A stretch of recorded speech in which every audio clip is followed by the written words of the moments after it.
Leurs noms sont indissociables. Si l'on en prononce un, l'autre suit malgré nous. Blake et Mortimer. Hello Mortimer. Ah mon cher Black. Désolé d'interrompre vos vacances Mortimer, mais ça va mal. On trouve leur album dans toutes les bibliothèques, on se les transmet de génération en génération.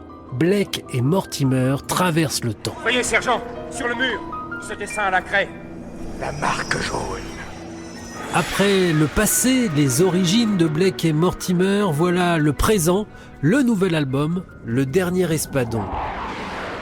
Illustré par Ton Berserick et Peter Van Dongen, scénarisé par le grand Jean Van Damme, l'inventeur de 13 et Largo Winch. Alors il y a toujours une première fois pour Blake et Mortimer. En général, leur découverte est un choc. Ce fut le cas pour Jean Van Damme, il nous a reçus chez lui. Il est un fan de la première heure, de la toute première. By Joe!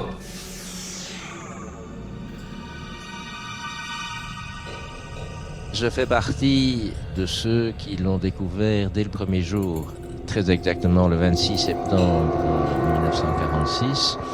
Mon papa m'a donné les 3 francs 50 belges que coûtait le tout premier journal Tintin qui sortait dans les kiosques. Et il y avait un kiosque au bas de ma rue, donc je me suis précipité. J'ai découvert évidemment cette première page de Jacobs, de Blake et Mortimer. Vous voyez un gros Chinois qui hurle de méchante façon dans un micro, mais qui hurle « Nous avons gagné la 3e guerre mondiale !»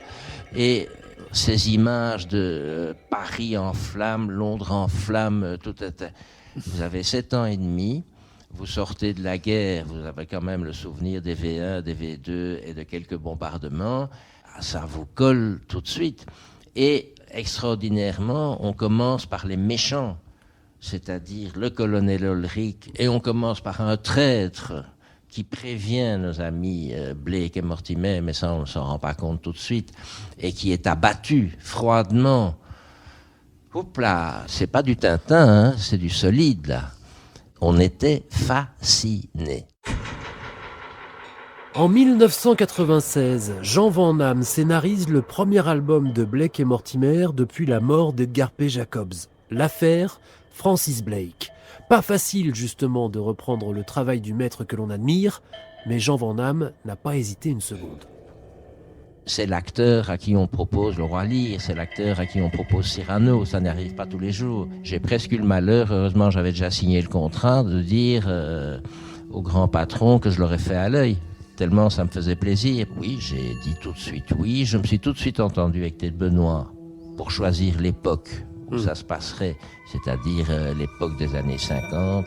Je me dis, bon, on a eu des histoires archéologiques, on a eu des histoires, mais c'est toujours Mortimer qui est mis en avant, qui est scientifique, manifestement, et Blake est toujours un pas en arrière. Si on mettait Blake en avant, Blake semble moins charismatique que Mortimer, qui est plus truculent. Blake est plus retiré, plus sérieux. Donc, on va mettre son métier en avant. À ce moment-là, il était déjà directeur du MI5, donc le contre-espionnage. J'avais repensé au livre de John Buchan, Les 39 marches, que j'avais lu. Je me suis un peu inspiré de cette atmosphère-là. Et c'était parti. Et malgré tout, Blake a un rôle principal, mais il n'y a rien à faire, c'est toujours Mortimer qui mène le jeu.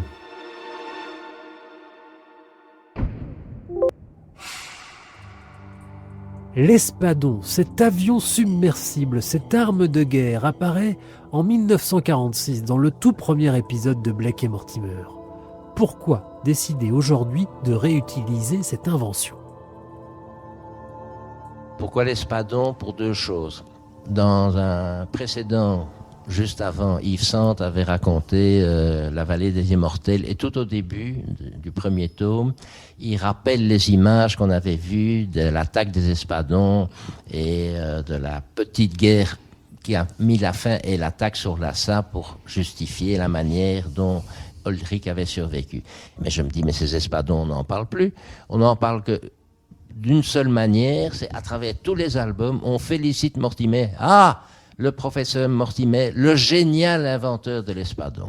Ça m'a permis de retrouver les images du secret de l'espadon, puisqu'on repasse dans les mêmes décors, on va dans les mêmes villes, et c'est là où je conseillais aux lecteurs, dans ma préface, de relire d'abord le secret de l'espadon avant de lire la suite pour retrouver le parfum de cette première aventure.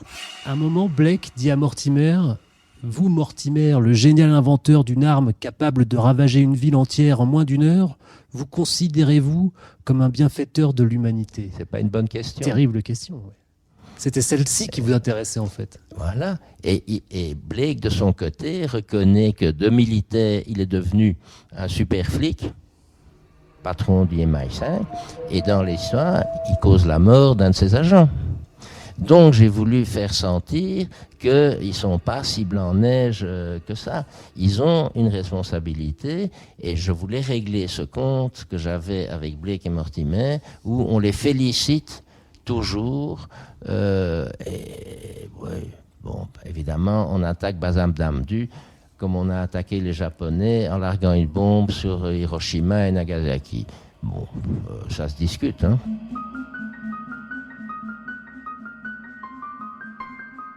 On est en 1948 et je me pose la question du bornage temporel. Est-ce que c'est... Parce qu'évidemment, Blake et Mortimer, ça ne peut pas se passer dans les années 10, 20 ou dans les années 2000. C'est borné, quoi. C'est 40, 50, éventuellement pour aller 60, 70. Mais est-ce que c'est une contrainte ou une bénédiction de devoir rester dans ce... Pas du tout, c'est un choix. D'ailleurs, Issant a fait des histoires qui se passent dans les années 60. Donc ici... Comme je voulais parler des espadons, ces espadons qui se couvraient de poussière à Makran, donc la base secrète devant le détroit d'Ormuz qui se trouve au Pakistan, mais le Pakistan, il vient d'être créé, le Pakistan, en 1947, lors de la partition de l'Inde. Donc il est tout à fait logique que les Pakistanais disent, bon, maintenant, évacuer, on veut plus d'une base des Anglais, donc les espadons y sont, donc il faut les déménager, et l'histoire commence comme ça. Donc là, il y a une date justifiée. Dans d'autres histoires, que ça se passe en 50, en 52, si, il y a l'histoire de la bombe atomique. On parle de Los Alamos, la date n'est pas citée, mais on sait, puisque c'est plus la bombe atomique, c'est la bombe H. Et la bombe H est née en 49-50. La difficulté aussi des Blake et Mortimer, c'est que ça s'inscrit toujours dans un contexte géopolitique extrêmement instable. Dans ces années-là, ça change sans arrêt. Est-ce que vous commencez toujours par vous documenter sur la période que vous allez couvrir, ou alors vous écrivez ce que vous avez envie d'écrire et ensuite vous faites les ajustements en vous disant non, ça ne peut pas être cette année-là, ça s'était pas créé, c'était pas ce nom-là, etc. Je me sers pas beaucoup d'Internet, mais j'ai de superbes encyclopédies. Par exemple, pour les États-Unis, j'ai tout ce qui s'est passé jour après jour depuis le 1er janvier 1900 jusqu'à 2000.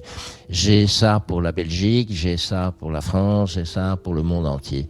J'ai un truc très précieux, c'est un bouquin qui passe depuis l'âge des cavernes jusqu'à maintenant pour savoir année par année qu'est-ce qui s'est passé.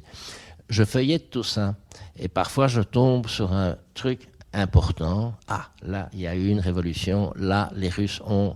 Là, est-ce qu'il y a moyen de l'utiliser? Est-ce qu'on peut l'avoir comme contexte historique?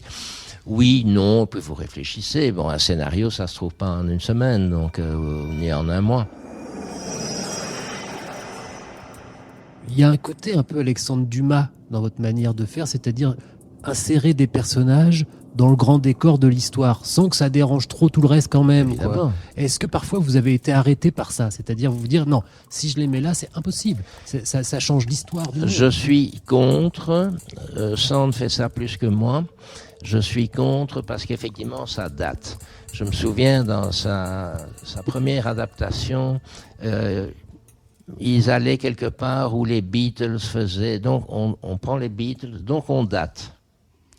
Et ça, j'essaye de l'éviter. La seule chose où je fais attention, c'est quand on dit vive le roi ou vive la reine. Donc ça cite un peu, on est avant ou après 1950.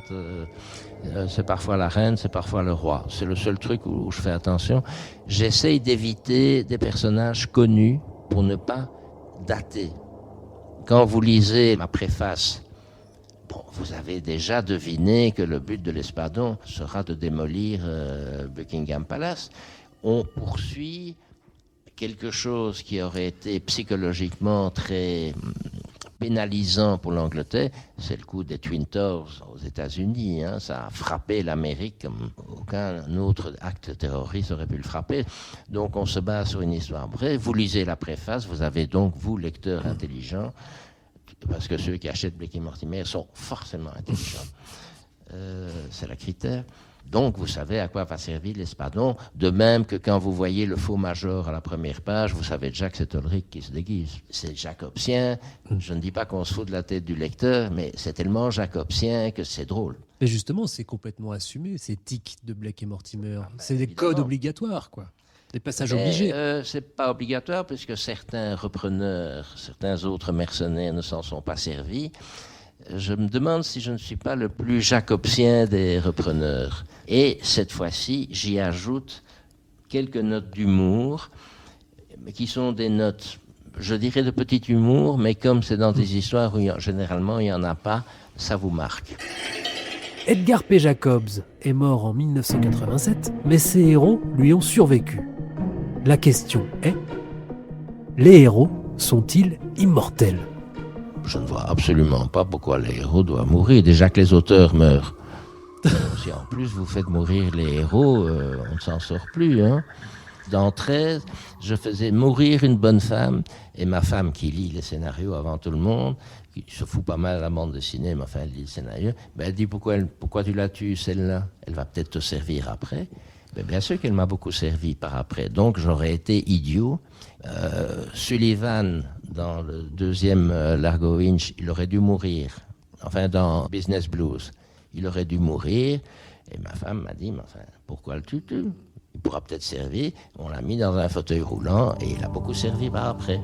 Donc, c'est vrai que mourir pour avoir un moment d'émotion, ce moment d'émotion, on peut parfaitement le regretter.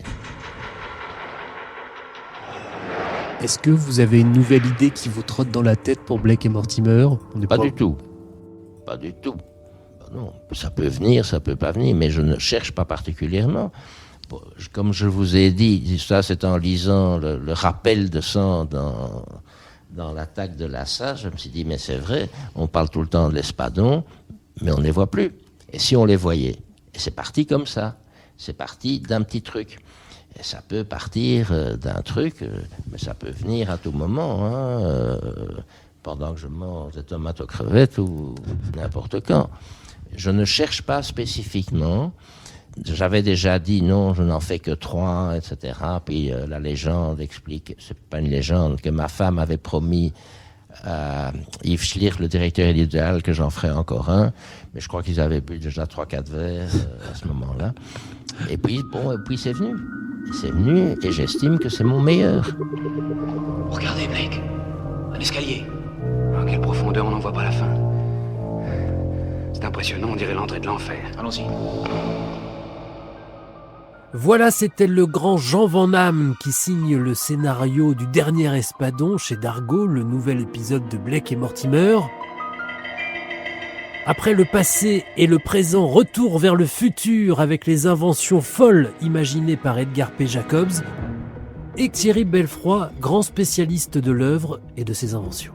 Blake et Mortimer, Les Passagers du Temps, est un podcast en 3 épisodes présenté par Nicolas Caro en partenariat avec les éditions Dargaud.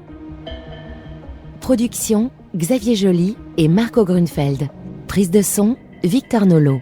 Merci au Centre belge de la bande dessinée, à Jean Van Damme, Yves Sante, Daniel Couvreur, Thierry Belfroy, à Bruno Le Thor pour la création sonore, à la RTBF et enfin aux éditions Dargaud.